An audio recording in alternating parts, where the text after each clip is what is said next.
On today's show, we're gonna make my favorite tuna noodle casserole. Mouth-watering family recipes, easy-to-make meals, humor and faith fill the inspiring show Dano on the Counter. Born with only half a spine, Dano Burkhardt was never supposed to be able to hold his head up. Despite countless surgeries, a stroke, leg amputations, and kidney transplants, Dano developed a contagious love for life. Join Dano as he shares his easy-to-make dishes and the hope that keeps him pushing forward. For the tuna noodle casserole, you're gonna need 2 cans of tuna, 1 small onion, 1 can of peas, 2 cans of cream of celery, 1 cup of heavy cream, 1 package of egg noodles, and 1 bag of Ruffles chips on top. Hey y'all, we're headed to the grocery store, gonna grab our groceries for our meal for today. Just, you know, the beautiful spring day here again. Nice cloudy gray day, but we're heading almost into March, getting ready for March Madness and college basketball and getting ready for the big tournament. We just got over the Super Bowl and had that a couple weeks ago between the Niners and the Kansas City Chiefs.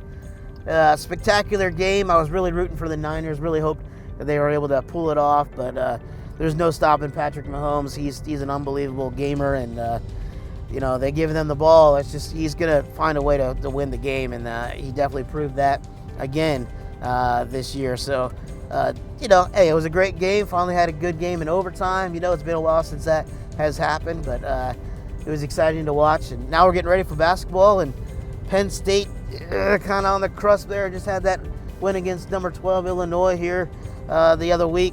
And man, if they could just pull it all together, they would be a solid team. But hey, with a new coach and some new players, really can't ask for much. Looking forward to what the future holds for them. But I don't think we're going to make the tournament this year. But maybe have a run in the Big Ten. We'll see what happens there. And we'll, of course, see if we make the NIT and hopefully have a good run there as well. But it's always an exciting time. Is looking forward to spring. Getting those warmer weathers, getting some 50, 60-degree days that you can break the grill out, get outside, and enjoy the nice weather. Today is unfortunately not that day. You know, it's 35 and cloudy and gloomy, but we'll make the best of it. And like I said, we'll just follow along here. We'll just grab a couple groceries, and then we'll head back to the house. All right, on today's show, we're gonna make a tuna noodle casserole, one of my family's favorites. Always had this as a kid. Quick and easy meal, takes about 10 minutes to make. We need about 1 bag of egg noodles here, and we'll grab our cream of celery and some other ingredients. All right, to add to our tuna noodle casserole, we have our noodles. We're gonna grab some tuna. Of course, we need 1 can of peas. We're gonna drain this off and throw this in. You can use frozen if you want, doesn't matter. But if you got these in the pantry, might as well use them. So we'll grab 1 can of these. All right, for our tuna noodle casserole, this is a debate in my house on which soup to use. Is it cream of celery, cream of mushroom, cream of chicken? Now, my dad hates cream of mushroom, so we never use that in our house. We actually use cream of chicken. But a lot of people just told me recently they use cream of celery. So the recipe that I'm using today is celery, but by all means, whatever cream of whatever you want to use is fine with us. We're gonna need 2 cans of this, and we'll add a can of milk to this. The last thing we'll need is our tuna, of course, so we can mix this all together. All right, so the final ingredient that we need is our tuna, of course. We're gonna grab 2 cans of tuna here in water, not in oil. We don't want a greasy mess. So we're just gonna add the tuna in our cream of celery soup, our noodles, our peas, our onions, mix that all together. And then we're gonna sprinkle some Ruffles on top and put it in the oven. So grab our tuna in water, not in oil, and make sure you grab that, and then we'll drain this off before we throw it all together. All right, the last ingredient that we need for our tuna noodle casserole is our ripple chips. Use Ruffles, use Lay's, use Doritos even, I've seen people do, even Cheez-Its or Ritz crackers. Whatever you have in the pantry is fine with this meal.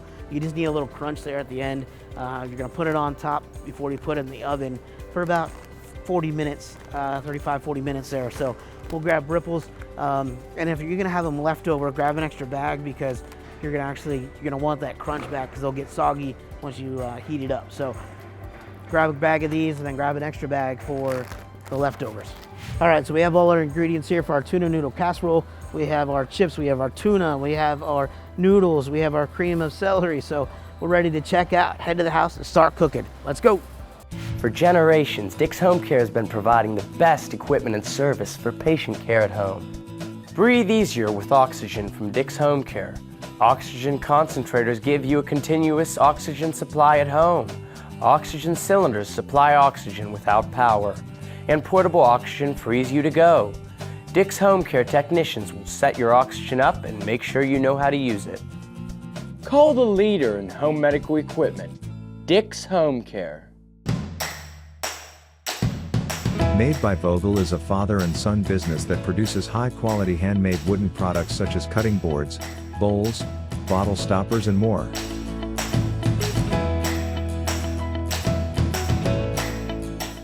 Products for sale can be found on their Etsy site or in downtown Altoona at the Clay Cup. You can't go wrong buying from Made by Vogel. Hey y'all, welcome into the kitchen. Today we're gonna make one of my favorites, tuna noodle casserole. It's one of my favorites as a kid. Growing up, my mom would always make this for us. Something I would always ask her to make for me. Something I really enjoyed having as a kid, and I hope you are able to make this for your family as well and enjoy this. It's a simple, easy recipe. All the ingredients here look really disgusting, I'm not gonna lie. They're all like out of the can, but hey, it was what we ate as kids, so hey, it's all good, right? You know, so I know many of you know this recipe already. I know many of you have different versions of it and cook this for your family already. But hey, I thought I would just show you how my mom did it, and hopefully you can enjoy that recipe as well. So right now I have about 4 quarts of water there. I have that bringing up to a boil, just because I'm going to throw our egg noodles in there, and then I'm going to saute a couple onions here. And then we're going to add our tuna and our soup and our peas and milk, all that together to make our gravy or our sauce. And then we're just going to add them together, and then we'll bake the casserole in the oven for about 35-40 minutes. So the water is boiling. I'm just going to grab our bag of noodles here. I'm just going to put the whole bag in here. Get those going. We have our onions here, just sauteing off here a little bit. I'll throw these in here. Bring that up. Oh, I just splashed myself. But I'm gonna boil this here for about 8 minutes till these noodles are nice and soft. That water is hot. So to our onions, we have our drained tuna. We have 2 cans of tuna there. And of course we got it without the oil. So we're just gonna add that here. We're just gonna brown this up a little bit. It's already cooked. We're just kind of warming it up. Get that with the onions. Make those translucent a little bit. And you could do it without the onions if you want. You don't have to cook them in here as well. If your kids are picky about vegetables and things like that, you can just do the tuna itself or leave it out. Any variation of this is totally, obviously, okay. So we have our tuna warming up there. We have our noodles going there. Next thing we're gonna do is add our can of cream of celery soup. This is 1 can of cream of celery, and we're just gonna plop that in there.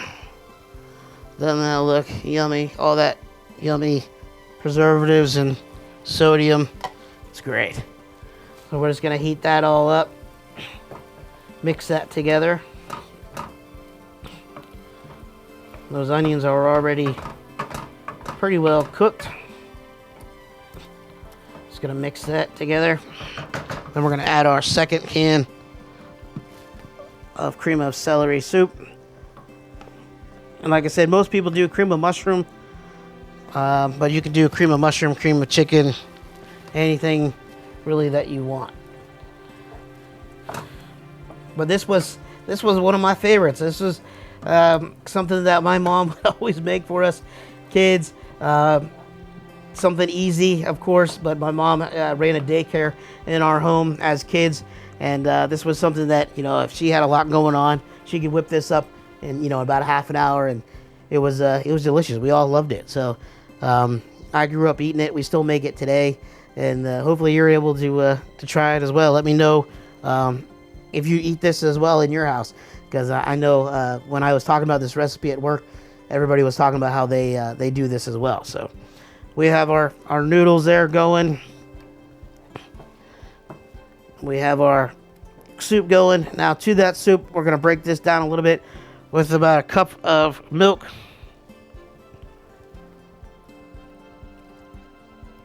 Add that in there. Just make this nice and creamy. And just really heat that all up together. Gonna take a couple minutes here. Incorporate all that milk into those cans of soup.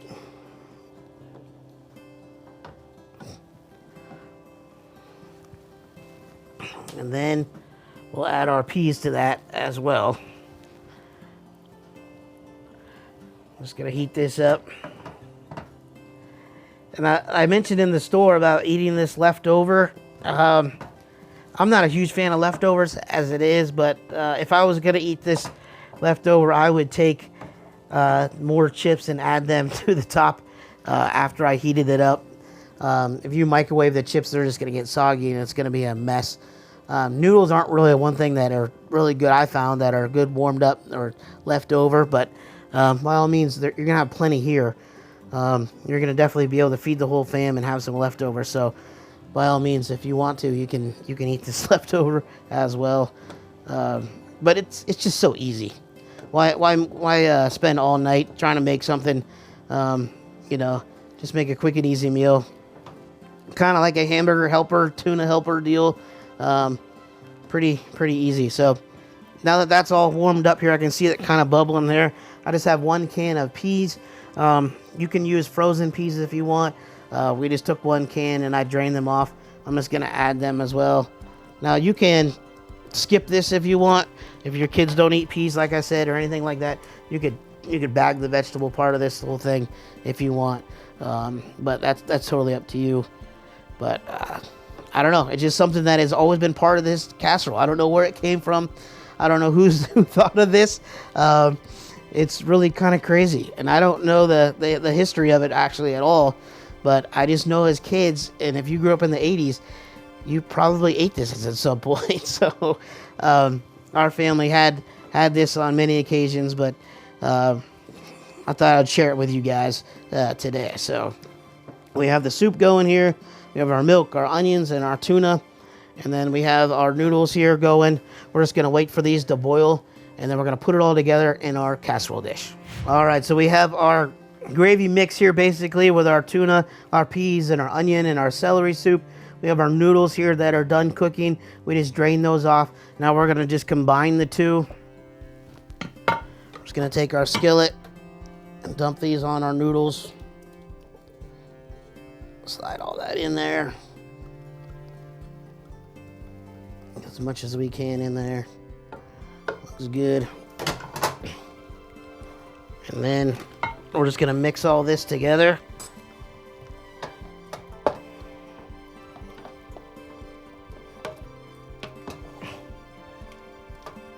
All that incorporated there, cover all those noodles with all that celery soup, onions, and tuna.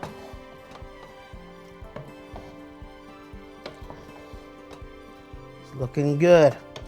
Smells really good too, actually. All right, so that looks good. All mixed together. Now I'm just gonna dump that into our pan without making a huge mess. If I can do this without spilling it on myself.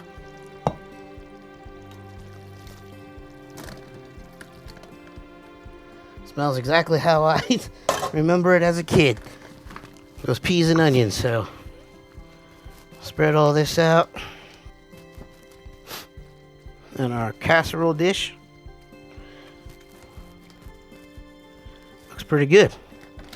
Now, last part is that we're gonna cover this with our rippled chips, and we're gonna take these and we're gonna break them up and just cover them on top. This is that nice crunchy topping that everybody likes on their casseroles. So we'll just add a couple of these on top here. I like a lot of them on mine, so I even add some more on mine once I make a serving. That I cover my own dish with some more chips. Now this is not the healthiest meal, of course, but this is a quick and easy meal and something you can make at home. And like I said, most of us have all experienced this at some point in our lives, but it's pretty good. So we have that covered there. Yeah, a couple more. There we go. This is going to go in the oven at 350 for about 35 minutes, just till it kind of congeals all together here, heats up all the way through, and our chips get nice and toasty. So we'll put this in the oven, 350 for about 35-40 minutes, something like that. You'll see when it looks done, it looks nice and brown. Just take it out because everything's already cooked in it. So we'll throw this in the oven, and we'll head over to the studio right now for a little quick inspirational message. For generations, Dick's Home Care has been providing the best equipment and service for patient care at home. Disabled? Lead an active life with a wheelchair from Dick's Home Care. Your wheelchair will be properly fitted to you for your comfort. Choose from Dick's full line of mobility products, including manual wheelchairs, custom manual, power wheelchairs, and scooters for both adults and children. Call the leader in home medical equipment, Dick's Home Care.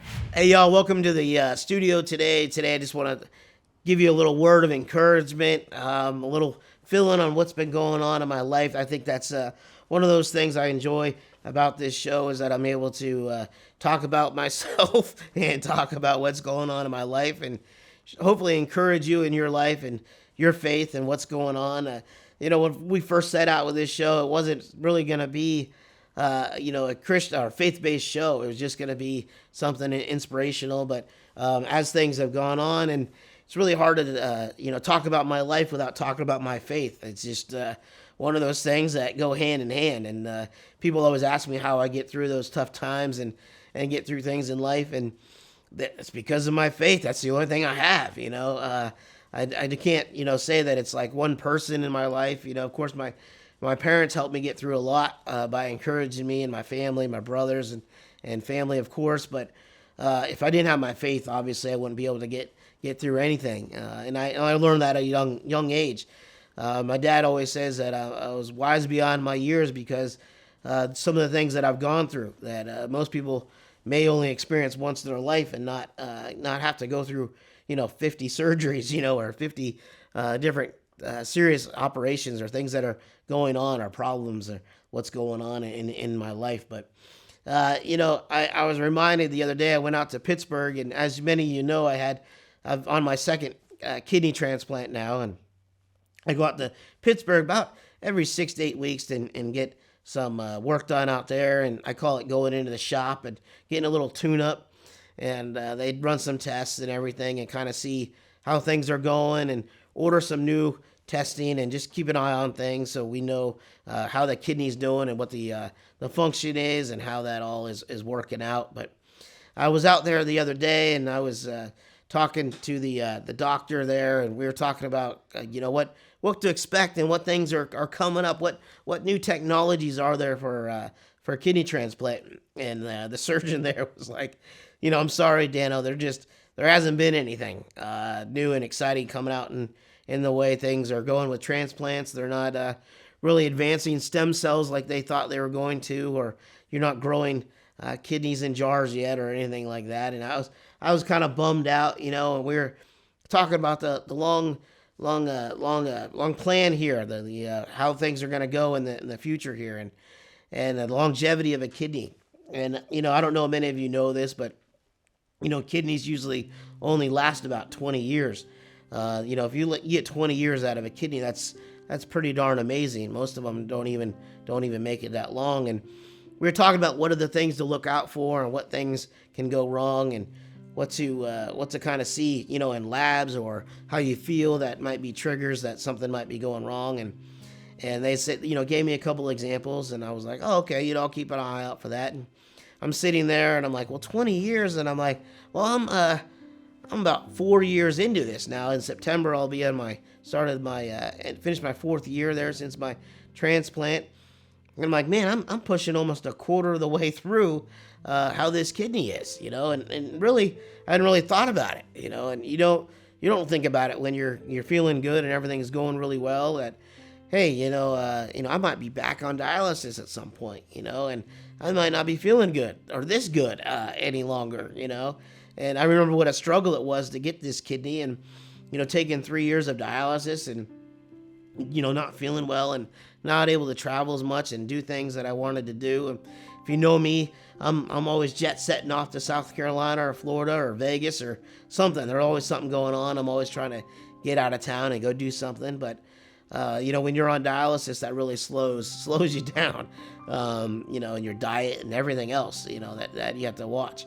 So, but I'm sitting there and I'm thinking about this kidney, and I'm like, man, if I'm a quarter of the way through, and I really need to be thankful for how I feel today and how great I feel, and how I kind of take for granted that I feel so good because I'm just busy and I'm going to work, and days just kind of fly by, and then I look back and I'm like, oh, I forget how terrible I felt a couple years ago and how I wasn't able to do anything, and I'm sitting there hooked up to a machine and feeling like crap all the time and tired and swollen and then feeling good and then swollen again, and how miserable that was. But my encouragement to you is just if you're feeling good or things are going well, don't take that for granted.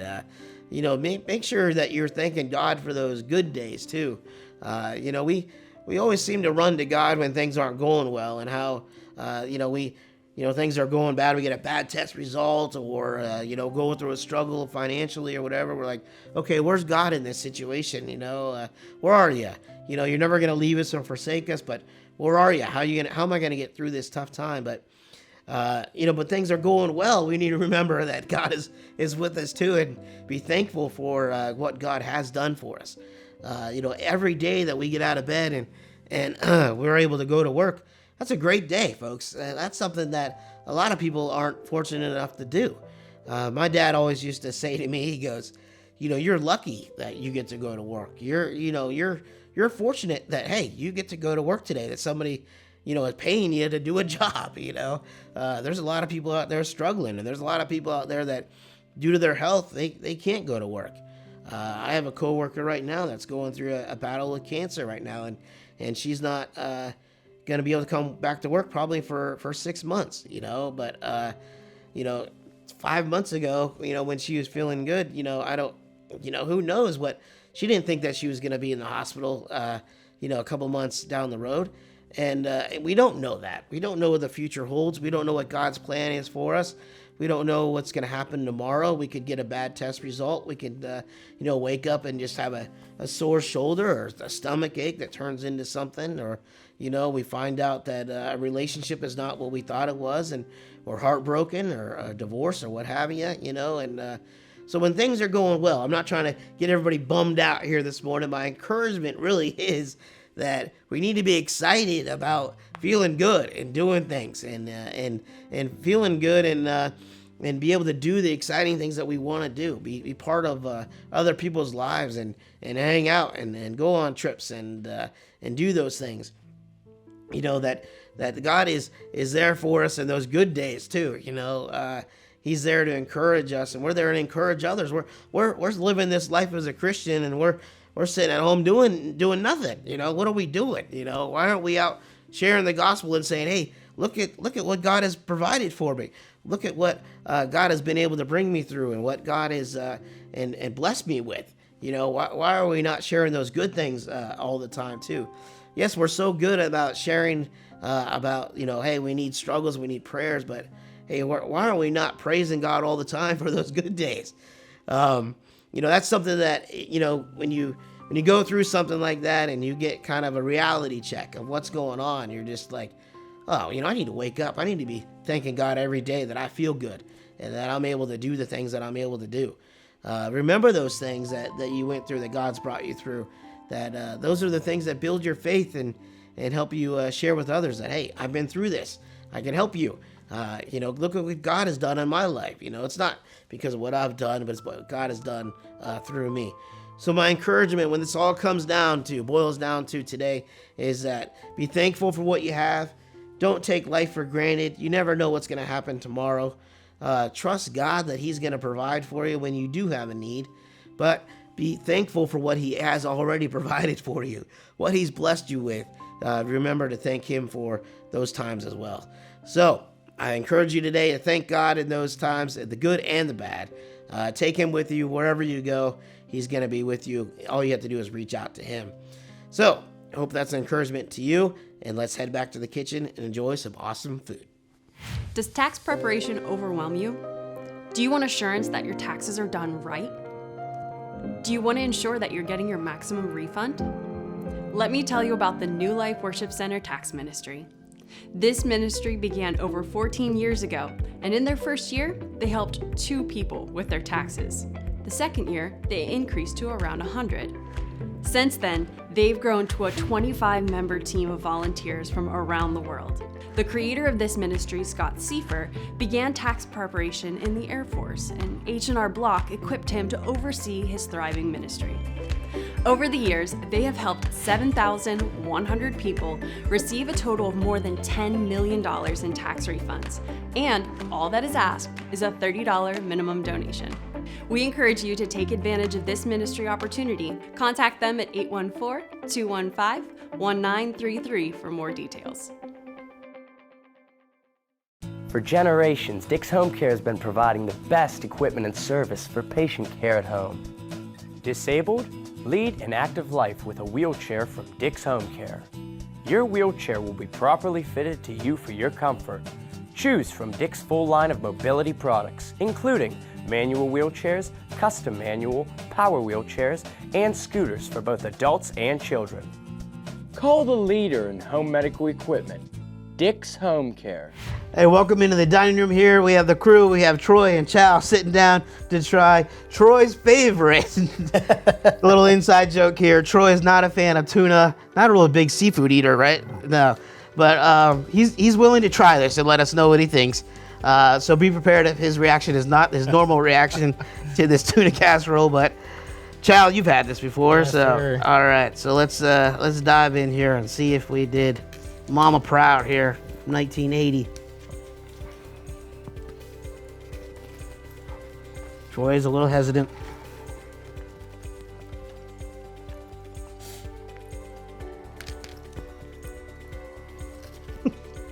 Well, Not bad. not bad. Not Yeah. bad. We'll take a not bad. We'll take it, right? It's very nostalgic. Very Let's nostalgic. bring back those memories Yep. of being a kid. For me, the taste is actually better than the smell. Yeah. That smell of tuna just kind of sets me over. Off-putting, huh? Well, I'm sure you guys have tried this at home, but let me know what you think if you enjoy this meal as well. Thanks so much for watching Dano on the Counter every week on Fox here, and online. But hope to see you guys next week as we try another recipe on Dano on the Counter. See y'all.